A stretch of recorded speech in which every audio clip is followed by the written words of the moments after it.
ಭದ್ರಾ ನಾಲಾ ಕೊನೆಯ ಭಾಗ ಅಂದರೆ ಈ ಭದ್ರಾ ನಾಲೆಯಲ್ಲಿ ತುತ್ತುದಿಯ ಭಾಗದಲ್ಲಿರ್ತಕ್ಕಂಥ ರೈತರು ನಾವು ಇವತ್ತು ರೈತರ ಪರವಾಗಿ ಪತ್ರಿಕಾಗೋಷ್ಠಿ ಮಾಡ್ತೀವಿ. ಇಲ್ಲಿ ಭದ್ರಾ ನಾಲದಲ್ಲಿ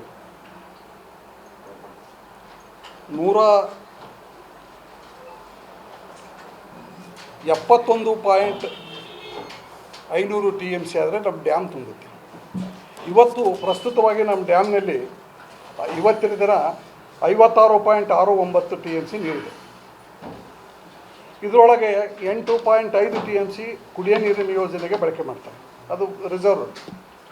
ಅದಲ್ಲದೆ 13.8 TMC ನೀರು ಡೆಡ್ ಸ್ಟೋರೇಜ್, ಅದನ್ನು ಯಾವುದೇ ಸಂದರ್ಭಕ್ಕೆ ನೀರನ್ನು ಹೊರಗೆ ತೆಗೆಯೋಕ್ಕೆ ಸಾಧ್ಯ ಇಲ್ಲ. ಇದ್ರ ಜೊತೆಯಲ್ಲಿ ಮೊದಲು ಇಷ್ಟೊಂದು ಬಿಸಿಲು ಇರಲಿಲ್ಲ. ಈಗ ಬಿಸಿಲು ಮೊದಲು 2% ಎವಾಪರೇಷನ್ ಆಗ್ತಿತ್ತು, ಈಗ 6% ಎವಾಪರೇಷನ್ ಆಗಿದೆ. ಈ ಸಾಲಿನಲ್ಲಿ ಸೂಪರ್ ಎಲ್ನಿನೋ ಫಾರ್ಮೇಷನ್ ಆಗಿರ್ತಕ್ಕಂಥದ್ದು ತಮ್ಮೆಲ್ಲರಿಗೂ ಗೊತ್ತಿದೆ. ಜೂನ್ ಮತ್ತು ಜುಲೈ ತಿಂಗಳಲ್ಲಿ 145 ವರ್ಷ ಇತಿಹಾಸದಲ್ಲಿಯೇ ಕಡಿಮೆ ಆಗಲಾರದ ರೀತಿಯಂಥ ಮಳೆ ಈ ಸಾಲಿನಲ್ಲಿ ಆಯಿತು. ಅದರಿಂದ ಕರ್ನಾಟಕ ಘನ ಸರ್ಕಾರದ ಮಾನ್ಯ ಮುಖ್ಯಮಂತ್ರಿಗಳು ಕೂಡ ಆಣೆಕಟ್ಟನ್ನು ನಂಬಿಕೊಂಡು ಯಾವ ರೈತರು ಕೂಡ ಆಣೆಕಟ್ಟಿನ ಬೆಳೆಗಳನ್ನು ಮಾಡಬೇಡ್ರಿ, ನೀರಾವರಿ ಬೆಳೆಗಳನ್ನು ನಿಮ್ಮ ಸೌಲಭ್ಯ ಹೇಗಿದೆನೋ ಹಾಗೆ ಮಾಡಿರಿ ಅಂತಕ್ಕಂಥ ಪ್ರಕಟಣೆಯನ್ನು ಕೊಟ್ಟ ಕಾರಣ ಇವತ್ತು ಭದ್ರಾ ನಾಲಾ ಅಚ್ಚುಕಟ್ಟಿನಲ್ಲಿ 95% ಜನಗಳು ಯಾವುದೇ ಭತ್ತದ ಸಸಿ ಮಡಿಗಳನ್ನು ಮಾಡ್ಕೊಂಡಿಲ್ಲ ಅಂತಕ್ಕಂಥ ಮಾತನ್ನು ನಾನು ಪ್ರತಿಯೊಂದು ಗ್ರಾಮಗಳಿಗೂ ಹೋಗಿ ನೋಡಿ ತಮ್ಮಲ್ಲಿ ಹೇಳ್ತಾ ಇದ್ದೇನೆ. ಇದನ್ನು ಇವತ್ತು ಯಾರೂ ಭತ್ತದ ಮಡಿಗಳನ್ನು ಮಾಡ್ಕೊಂಡಿಲ್ಲ. ನಾವೆಲ್ಲ ರೈತಾಪಿ ಜೀವನದಿಂದ ನಮ್ಮ ಕಸುಬು ನಡೆಸ್ತಾರೆ.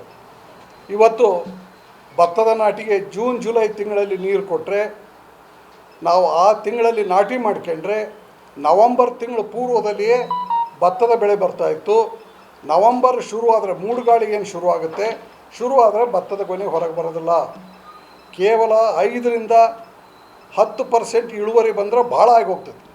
ಇದರಿಂದ ಯಾವ ರೈತರಿಗೂ ಕೂಡ ಲಾಭದಾಯಕ ಆಗೋದಿಲ್ಲ ಅಂತಕ್ಕಂಥ ಮಾತನ್ನು ನಾನು ಈ ಸಂದರ್ಭದಲ್ಲಿ ಹೇಳಲಿಕ್ಕೆ ಇಚ್ಛೆಪಡ್ತೇನೆ. ಇದರ ಜೊತೆಯಲ್ಲಿ ಅಡಿಕೆಯ ಲಾಬಿಯಿಂದ ನೀರನ್ನು ಕೊಡಬೇಡ್ರಿ ಅಂತಕ್ಕಂಥ ಮಾತು ಹೇಳ್ತಾರೆ ಅಂತಕ್ಕಂಥದ್ದು ನಾನು ಪತ್ರಿಕೆಗಳಲ್ಲಿ ಓದಿದೆ, ಯಾರೋ ನಮ್ಮ ಸ್ನೇಹಿತರು ಹೇಳಿದ್ದೀನಿ. ಯಾವುದೇ ಕಾರಣಕ್ಕೆ ಅಡಿಕೆಯ ಲಾಬಿ ಪ್ರಶ್ನೆ ಬಂದಿಲ್ಲ, ಅಡಿಕೆಯ ಬೆಳೆಗಾರರ ಪ್ರಶ್ನೆ ಇದೆ. ಅಡಿಕೆಯನ್ನು ಕೂಡ ಈಗೇನು ಈ ಭದ್ರಾ ನಾಲಾ ಶುರುವಾಗಿದೆ, ತರೀಕೆರೆಯಿಂದ ಹಿಡಿದು ಹರಪನಹಳ್ಳಿ ತಾಲೂಕಿನ ಕೊನೆಯ ಭಾಗದವರೆಗೂ ರೈತರು ತಮ್ಮ ಶಕ್ತಿ ಏನಿದೆ ಆ ಶಕ್ತಿಗೆ ಅನುಸಾರ ಅಡಿಕೆ ಬೆಳೆಗಳನ್ನು ಕೂಡ ಮಾಡ್ಕೊಂಡಿದ್ದಾರೆ. ಭತ್ತದ ಬೆಳೆಯನ್ನು ಬೆಳೀತಿದ್ದಾರೆ, ಕಬ್ಬನ್ನು ಬೆಳೀತಾ ಇದ್ದಾರೆ. ಇವತ್ತು ಒಂದೇ ಬೆಳೆಗೆ ಮೇಲೆ ಯಾವ ರೈತರು ಅವಲಂಬಿತರಾಗಿಲ್ಲ. ಇವತ್ತು ಈಗ ನೀರು ಕೊಟ್ಟರೆ ನಮ್ಮಲ್ಲಿರ್ತಕ್ಕಂಥ ಈ 56 TMC ನೀರಿನಲ್ಲಿ ಬಳಕೆ ಮಾಡಿದರೆ ನಮಗೆ ಇನ್ನು ಕೇವಲ 25ರಿಂದ 28 TMC ನೀರು ಉಳಿಯುತ್ತೆ. ಯಾಕಂದರೆ ಭದ್ರಾ ನಾಲಾ ಆಧುನೀಕರಣ ರೀತಿಯಲ್ಲಿ ಕರೆಕ್ಟಾಗಿ ಕೆಲಸಗಳಾಗಿಲ್ಲ. ಎಲ್ಲ ತೂಬುಗಳಲ್ಲೂ ಕೂಡ ಲೀಕೇಜ್ ಇದೆ. ಎಲ್ಲ ಕಡೆಗೂ ಸ್ವಲ್ಪ ಹೆಚ್ಚು ಕಡಿಮೆ 5ರಿಂದ 10% ಪ್ರತಿ ತುಂಬುಗಳಲ್ಲಿ ಕೂಡ ನೀರು ಲೇಕಾಗಿ ಹೋಗುತ್ತೆ. ಅದರಿಂದ ಕೆಳೆಯ ಭಾಗದ ರೈತರುಗಳಿಗೆ ನೀರು ಬರೋದಿಲ್ಲ. ಹರಪನಹಳ್ಳಿ ತಾಲೂಕಿನಲ್ಲಿ 10,600 ಎಕರೆಗೆ ನೋಟಿಫಿಕೇಷನ್ ಆಗಿರ್ತಕ್ಕಂಥ ಸಂದರ್ಭದಲ್ಲಿ ನೀರಾವರಿ ಸೌಲಭ್ಯ ಇದೆ. ಇವತ್ತು ಕೇವಲ 2,000 ಎಕರೆ ಮಾತ್ರ ನೀರು ಸಿಗ್ತಾಯಿದೆ.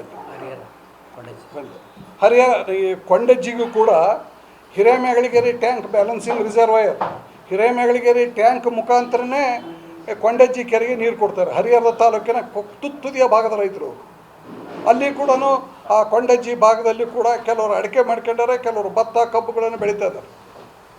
ಇವರೆಲ್ಲರೂ ಇದರಿಂದ ವಂಚಿತರಾಗಬೇಕೆ? ಈಗ ನೀರು ಕೊಟ್ಟರೆ ಯಾರ ಹತ್ರನೂ ಸಸಿ ಮಾಡಿಲ್ಲ. ನೀವು ಎಲ್ಲಿ ಯಾವ ತಾಲೂಕಿನಲ್ಲಿ ಎಲ್ಲಿ ಭದ್ರಾ ನೀರು ಬರುತ್ತೋ ಎಲ್ಲ ಕಡೆಗೆ ಹೋಗ್ಬರ್ರಿ, ಎಲ್ಲಿ ನೀರಾವರಿ ಯಾರೂ ಸಸಿ ಸಾಕಿಲ್ಲ. ಈಗ ನೀರು ಕೊಟ್ಟು ನೀರು ಬಿಡೋ ಅಷ್ಟೊತ್ತಿಗೆ ಇನ್ನೂ ಒಂದು 15 ದಿವಸ ಆಗುತ್ತೆ ಕೆಳಭಾಗಕ್ಕೆ. ಅಲ್ಲಿಂದ ರೈತರು ಏನಾದರೂ ಭತ್ತದ ಸಸಿ ಮಾಡ್ಕೊಂಡು ನಾಟಿ ಮಾಡಿದರೆ ಯಾವ ಬೆಳೆಯೂ ಬರೋದಿಲ್ಲ ಅಂತಕ್ಕಂಥದ್ದು ಸ್ಪಷ್ಟವಾಗಿ ಗೊತ್ತಿರತಕ್ಕಂಥ ಒಂದು ವಿಚಾರ. ಇವತ್ತು ಎಲ್ಲ ರೈತರಿಗೂ ಕೂಡ ಇದು ಮನವರಿಕೆ ಇದೆ. ಇವತ್ತು ಆ ರೈತರ ಹಿತದೃಷ್ಟಿಯಿಂದ ನಾವು ಮಾತಾಡಬೇಕು. ಮಳೆಗಾಲಕ್ಕಿಂತ ಬೇಸಿಗೆ ಬೆಳೆಯಲ್ಲಿ ತುಂಬ ಉತ್ಕೃಷ್ಟವಾಗಿ ಭತ್ತದ ಇಳುವರಿ ಬರುತ್ತೆ. ಈಗ ಹೊಸ ವೆರೈಟಿಗಳು ಬಂದವೆ. 45ರಿಂದ 50 ಚೀಲ ಭತ್ತ ಬೆಳೀತಕ್ಕಂಥ ಪರಿಸ್ಥಿತಿ ಇವತ್ತು ನಮ್ಮಲ್ಲಿದೆ. KNM ವೆರೈಟಿ ಇದೆಲ್ಲ ಬಂದವೆ. ಇವನ್ನು ಸ್ವಲ್ಪ ಬೇಸಿಗೆಯಲ್ಲಿ ಮೊದಲು ಏನು ಕೊಡ್ತಾಯಿದ್ರು ಡಿಸೆಂಬರ್ ನಂತರ ಕೊಡ್ತಿದ್ರಲ್ಲ, ಡಿಸೆಂಬರ್ಗೆ ಅರ್ಲಿಯಾಗಿ ಕೊಟ್ಟು 120 ದಿವಸ ಸತತವಾಗಿ ನೀರನ್ನು ಭದ್ರಾ ನಾಲಾ ಮುಖಾಂತರ ಹರಿಸಿದರೆ ಮಾತ್ರ ಕೆಳಭಾಗದ ರೈತರಿಗೆ ನೀರು ತಲುಪ್ತದೆ ಅಂತಕ್ಕಂಥದ್ದನ್ನು ನಾನು ಸ್ಪಷ್ಟವಾಗಿ ಹೇಳಲಿಕ್ಕೆ ಇಚ್ಛೆ ಪಡ್ತಾ ಇದ್ದೀನಿ. 22ನೇ ಇಸ್ವಿಯಲ್ಲಿ ಇದೇ ರೀತಿ ಪರಿಸ್ಥಿತಿ ಬಂದಾಗ ನಾಲಾ ಮುಖಾಂತರ ಆಫ್ ಆ್ಯಂಡ್ ಆನ್ 10 ದಿವಸ ಆಫ್ ಮಾಡೋದು, 20 ದಿವಸ ನೀರು ಎತ್ತಕ್ಕಂಥ ಪರಿಸ್ಥಿತಿಯನ್ನು ಮಾಡಿದರು. ಯಾವುದೇ ಕಾಲಕ್ಕೆ ದಾವಣಗೆರೆಯಿಂದ ಆ ಕಡೆ ನೀರು ಬರಲೇ ಇಲ್ಲ. ಇವತ್ತು ನಾವು ದಾವಣಗೆರೆ ಈ PB ರಸ್ತೆಯಿಂದ ಆ ಕಡೆಗಿರ್ತಕ್ಕಂಥ ಜನಗಳು ಅಲ್ಲಿ ನಮ್ಮಲ್ಲಿ ಬರ್ತಕ್ಕಂಥ ಸಣ್ಣ ಪುಟ್ಟ ನೀರುಗಳನ್ನು ಇವತ್ತು ರೈತರ ಮಧ್ಯೆ ಹೊಡೆದಾಡಬೇಕಾದಂಥ ಪರಿಸ್ಥಿತಿ ಉದ್ಭವ ಆಯಿತು. ಇದು ನಮ್ಮ ರೈತರ ಮುಖಂಡರುಗಳು ತುತ್ತುದಿಯ ಭಾಗದ ರೈತರ ಕಷ್ಟವನ್ನು ಅರ್ಥಕೋಬೇಕು. ಇವತ್ತು ತುತ್ತುದಿಯ ಭಾಗದಲ್ಲಿರ್ತಕ್ಕಂಥ ರೈತರು ಅಡಿಕೆ ಬೆಳೆಯಿಂದ ಅವರು ಜೀವನ ಸಾಗಿಸ್ತಾ ಇಲ್ಲ, ಭತ್ತ ಕಬ್ಬು ಬೆಳೆಗಳಿಂದಲೇ ಅವರು ಜೀವನ ನಿರ್ವಹಣೆ ಮಾಡ್ತಾರೆ. ಅಲ್ಪ ಸ್ವಲ್ಪ ಪ್ರಮಾಣ ಅಡಿಕೆಯನ್ನು ಹಾಕ್ಕೊಂಡರು. ಅಡಿಕೆ ಬೆಳೆ ಹೇಗಿದೆ ಅಂದರೆ ಕೇವಲ 1 ತಿಂಗಳು ನೀರು ಸಿಗದ ಹೋದರೆ ಅಡಿಕೆ ಬೆಳೆ ಸಂಪೂರ್ಣವಾಗಿ ನಾಶ ಆಗುತ್ತೆ. ಇವತ್ತು ನಾವು ಭತ್ತ ಮತ್ತು ಕಬ್ಬು ಬೆಳೆಗೆ ಹೆಚ್ಚಿನ ನೀರು ಬೇಕು. ಅಡಿಕೆ ಬೆಳೆಗೆ ನೀವು 20ರಿಂದ 25 ದಿವಸಕ್ಕೆ ಒಂದು ನೀರು ಕೊಟ್ಟರು ಕೂಡ ಅಡಿಕೆ ಬೆಳೆ ಸಮೃದ್ಧವಾಗಿ ಬರ್ತೈತಿ ಅಂತಕ್ಕಂಥದ್ದು ಎಲ್ಲ ರೈತರು ಮನಗಂಡರು.